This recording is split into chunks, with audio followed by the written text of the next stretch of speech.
What is going on, everybody? It's your boy Justin. As you guys can see, our coins are way down, but we got five new additions. Five new additions. And like we said, man, we already opened up our promo bundle. We're not touching any of these. I've seen people on Twitch live open these packs. Buns. Pure buns, man. And have you guys seen me open up all the reward packs that I got for the journeys and doing the solos on PS4? Not a single elite. Buns, man. Buns. So, not sure when the next time I'm going ahead and do a elite. A massive player opening. I'm gonna have to hit the streets for the wagers, man. That's what I'm gonna have to do, man. Okay, no, that shows the cards. Okay, let's take a look. Does it show? Okay, so I have my Cam Chancellor on the block now. I sold my dual chem Bob Sanders. I sold this Don Poe and I sold this Wilson because all these guys have been replaced, and that's how I had 1.7 mil, and then I used all that on the players. And obviously, I could have waited a while for those players' prices to come down, but listen, I wanted to get you guys gameplay as soon as possible. So first and foremost, the first edition is this new Tony Dorset. Now, in my opinion, no need to get the dual chem. The second chemistry is Chain Mover. I already have that in Tom Brady and Gronkowski. But Chain Mover is more of it helps your quarterback and it helps a receiver if you have it. I don't really need my running back to have +1 catching. And the other two are +1 short and +1 medium. That was the quarterback. So I'm not going to spend however many extra coins to go on ahead and get +1 catching. Doesn't make any sense to me. But the card looks, very similar to McCoy, except he has a lot of trucking. So I'm hoping he has the speed of McCoy, but can break tackles somewhat like Gurley, because this Gurley has a lot more strength, +13 strength, which I feel like helps him, fall forward. He's strong, just a strong bastard. But just hoping. We'll see how he does. Man. I'll get a feel for him and feel like if he has that breakaway speed like LaShawn, but that power ability like Gurley is what I'm really hoping for. His elusiveness is good. His ball carrying is good. His acceleration is good. His speed is good. His agility, everything is great. But let me take a look at his catching. Because for him to have Chain Mover, again, this guy was playing before I was born, so don't really know too much about him. I mean, I know of him. He's, even though he was before I was born, he was a little bit closer to, me knowing of him than Willie Brown, who was like 1965, whenever he played. I clearly passed catching. For him to have Chain Mover, I'm expecting his receiving to be pretty good. Okay, he has 78 catching, which is better than McCoy. Okay. Now I see. Okay. All right. This may easily be the best running back in the game then. The difference between LaShawn McCoy and everybody else is that McCoy was a fantastic receiver for me. I'll just spread him out 5 wide, throw him out there in the slot, and watch him do work. What's his route running looking like?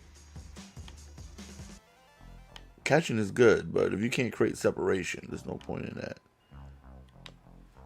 81 route run. Okay, not as good as LaShawn McCoy, but 81 is still really good. 81 is still very good. So for him to have, plus catching, but he has less spec catch, less catch in traffic. Okay, so LaShawn McCoy is the better receiver. Even though his catching isn't as high, his route running is, +5, so it's more crisp. He's going to be able to create just a little bit more separation, cut just a little quicker than what Dorset is able to. Catch in traffic, he's just going to be able to go over the middle and more likely hold on to it while getting hit than Dorset will. And spec catch is just going up and get it. But nonetheless, card looks really good. This strong. You guys know I love my blocking guys. And I wanted to get the dual chem of this one because his dual chem came with bruiser back, which doesn't really match up with anybody. But it was zone blocking. And that matches up with my milestone Munoz. So that right there goes on ahead and gives Munoz +1 impact block and run blocking. So I'm like, you know what? That is something I definitely want, and acceleration. that's something I feel like is worth it. Going ahead and help out my my left tackle, as well as being able to help out Strong as well, who already has 90 run blocking. So you best believe I'm gonna put him out there in situations where he can go on ahead and block for me. And really looking forward to seeing how he does. And he has good speed too, so should be able to just run some fullback dives with him. Now we have 3 new defensive players. Defensive player number 1 on the left, dual chem Brian Dawkins, and he was expensive, but I went with this one over the base because I wanted to go ahead and give him that extra field general. So you take a look at Brian Dawkins, goes up to a 95. He's a 95 no matter what, even if you match him up with just big hitter or field general. But field general gives him +1 acceleration, pursuit, and play rec. Big hitter gives him +1 strength, tackle, and hit power. So 94 hit power, 95 pursuit, 93 play rec, and 88 speed. It just looks too good to be true, man. Not too good to be true. It looks like he's just going to be a monster. I'd say you compare him to Smith, +4 hit power. We're talking about +8 pursuits, +3 zone. I don't really care about man coverage for my safeties. +2 tackle, +4 play rec, +3 acceleration, and +1 speed.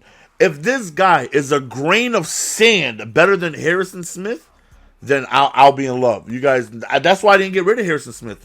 I refuse. If this Dawkins is not up to par and he does not play as good as this Harrison Smith, he is gone. I will give him a season, and if he does not produce for me, he's gone. Harrison Smith I have on a pedestal, and as good as this Brian Dawkins look, he has big shoes to fill, and I'm really curious to see how he plays. Next guy we went ahead, and by the way, I'm matching up with the field general with having Dansby as my number 2 middle linebacker instead of Singletary, but I will be just manually putting Singletary in because the chems are locked once the game begins. That was confirmed to me by Rex during one of his streams. I also picked up the 90 overall Cam Chancellor. Now I wanted this one because I was not a fan of Bob Sanders. One thing he did great, if you guys are wondering if you're considering getting him, he is amazing in like a hard flat, or if he's in like a cover 3, he crashes and screams down on that hard flat because he has 90 speed, and this man would cover ground amazingly. I would see him scream down, and he's all the way 12 yards away from the line of scrimmage, and as soon as a quick flat play goes, it's only a +1 yard gain because he gets there so fast. But other than that, wasn't really fond of him. Outside of that, I loved the let me go to Mutthead real quick and look up their traits. I love the 87 Cam Chancellor. Like, I was in love with that card. That card did wonders for me. The only problem was he was just a little too slow, and I wasn't too fond of his speed. But this one, still a little slow, still not as fast as I would like him to be. But one thing that he did do that no safety has done that I've been able to play with, Brian Dawkins, player traits, clutch, yes, big hitter, yes, high motor, yes, strips ball, yes. So that's good. I want that big hitter trait, and you would think that because he has the big hitter chemistry. But somebody put on let me see Tony Dorset. I want to see if he covers ball versus all, which would be amazing. Brace for all hits. Covers, brace for all hits. So that's perfect. That is perfect. That's what I like to see. That just means that he should hold on to the ball just a little bit more. And he fights for extra yards. Yes, I like to see that as well. The thing with that I was saying with the what was I saying?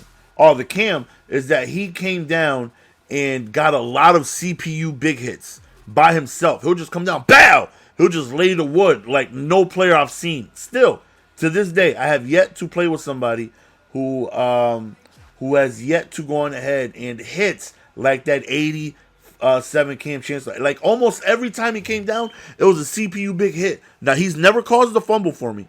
But just him alone with all those big hit animations, he would force incomplete passes, and he would just lay the wood, and those big hits stop the running back from falling forward, stop the gang tackle animation. They're dropping right then and there. I don't have to worry about them breaking a tackle. I don't have to worry about them getting in a tackle battle. I don't have to worry about them fighting for yards. No, they're going to lay the wood and they're down immediately. So really, really hoping this card plays as good as that other Cam Chancellor that I had. That's why I went ahead and got him. And I sold Bob Sanders because I just wasn't fond of him, honestly. And then last but not least, we have Darnell Dockett. Now, I went with the dual chem of him because his extra chem was pass rush. And that right there matched up with both Youngblood and Haley. And I felt like, let's just go on ahead and spend the extra. It's not much. It's like 70, 80K extra for him to go on ahead and get +1 power move and finesse move and acceleration. And I'm hoping that, is it in acceleration? Yeah. I'm just hoping it helps him out for him to go on ahead and utilize an extra power move and an extra finesse move. Hopefully it just helps him out, even if it's just a little bit. So those are the new players added to the squadron. Everybody else is the same. I was thinking about getting 90 overall Donta Hightower. I was looking at it at Weird. Now, Weird has been playing good for me, but that Hightower has 81 zone, same block shed. I believe only like -1 speed, but +4 zone. You guys know I love my linebackers. They can play some zone, man. That way I don't have to sub them out. Like anything with Von Miller, if I'm not blitzing him, I sub him out for Smith because he has better zones, or I'll put Dansby there. For Ware, I'll switch him with Sean Lee. But nonetheless, that's what the new team is looking like, man. Hopefully you guys are looking forward to gameplay as I am playing with this team. I'm also really looking forward to playing with the budget squad as well. So hopefully you guys are looking forward to that as well. So we should get some gameplay in with the Lizard Squad today. And then tomorrow I should be able to bring you guys some budget squad gameplay. So that's the end of the video, fellas, man. Hopefully you guys are just as excited as I am, man, because I really looking forward to see how my new safeties do, seeing if we get anything with this defensive line going, and seeing how that Tony Dorset does, man. And hopefully he can do as good as what I think he's going to do. And also this will be a game, with me using Urlacher and seeing how he does as well. So definitely hoping I can use him like a goon, D-Ware and Miller on the outside, along with Singletary and Urlacher up the middle. There will be times where I'm going to use it as a safety, just so I can have Urlacher and Singletary be on their own and utilize all that play rec and speed that they have and pursuit. And, because I will more than likely choose a wrong angle before they would on their own, But that's the end of the video, fellas. Hopefully you guys enjoyed. We got a total of 5 new players. As far as coins go, how I'm looking at coins, 86K is a little rough. But I do have in my back. Well, first of all, I have 750 items, right? Have a lot of items I can just go through and try and sell. I have 356 players. I have a bunch of bronze, silvers, and gold cards. I'm going to have to just nickel and dime all of those. And I'm also sitting on, because I had close to 1,200 items, and I think I got like 1,100 badges that I did, and I turned all of those into elite badges. So I have 28 elite badges. So if a new card comes out and I really want them and I'm desperate for coins, I will just go on ahead and sell these elite badges. I have close to, before taxes, about 700K worth of elite badges, so I have that as well. And hopefully I can just win my games, get some packs, and be able to get some good pulls, and get 24K plus the 7K with the uniforms, plus the competitive badges and whatnot. So and I think I'm getting close to Mutt Master as well, because I have almost 100 competitive badges, and I didn't think I would ever get that much, because back when the game first came out, they were only giving 1 for Mutt head-to-head, and I was like, I'm never going to finish that. But I already have the 10 elite badges, so I'm not sure, man. If I win, if I get 10 more competitive badges, I have 100 of those. So that will go on ahead and give me my event master, and then I'll just have to do some solos, and then that's it. I'm Mutt Master. That's 500K plus a Gronk. That's close to $1 million right there. So I'm not sure. We'll see. But that's the end of the video, fellas. Your boy Jess. We'll see you guys next time. Peace.